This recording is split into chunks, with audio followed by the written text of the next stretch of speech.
गंजाम जिला भंजनगर वकिल संघ तरफ सभापति वरिष्ठ वकिल संतोष कुमार नायक सभापतित्व कोर्ट परिसर में आईनजीवी दिवस पालित हो जाइछि। स्मरण योग्य जे भंजनगर वकिल संघर दाबी और प्रचेषा मधुसूदन दास जन्मजयंती को सारा ओडिशा रे आईनजीवी दिवस रूपे पालन हो आसुछि।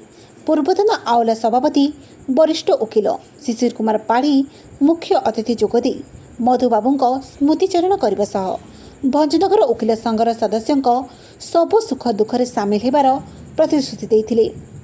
अन्यतम अतिथि रूपे आउला उपसभापति राजेन्द्र प्रधान, निरंजन नायक, भंजनगर वकिल संघर संपादक ज्ञानेन्द्र नायक, उपसभापति रजत दास, सह संपादक धीरेन स्वाई प्रमुख मंचासीन थिले।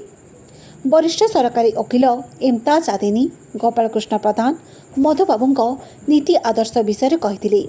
ଏହି ଅବସରରେ वरिष्ठ वकिल दिवाकर नायक, सुनील पाढ़ी, सुधांशु बरा पट्टनायक, भवानी त्रिपाठी, विमल पाणी, संतोष पंडा, प्रहलाद लेखा को संबोधित कर वरिष्ठ वकिल दंडपाणी स्वाई, राजेन्द्र प्रसाद प्रधान, सागर त्रिपाठी, संतोष दियाड़ी, निराकार साहू, अरुण प्रधान, अपर्णा गौड़ समेत बहु आईनजीवी जोग देइथिले।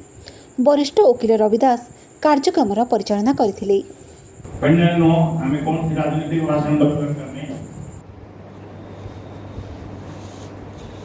प्रोफेशन को आसवा आज गोटे कथा कहले मुझे कथार पूरा सहमति तथापि मुझे अन्य प्रकार मो भाषा मुझे आपण पाखे रखी जोटा कि दैनंदिन गोटे वकिल हिसाब से दैनंदिन डे टू डे प्रोफेशन आम काम आस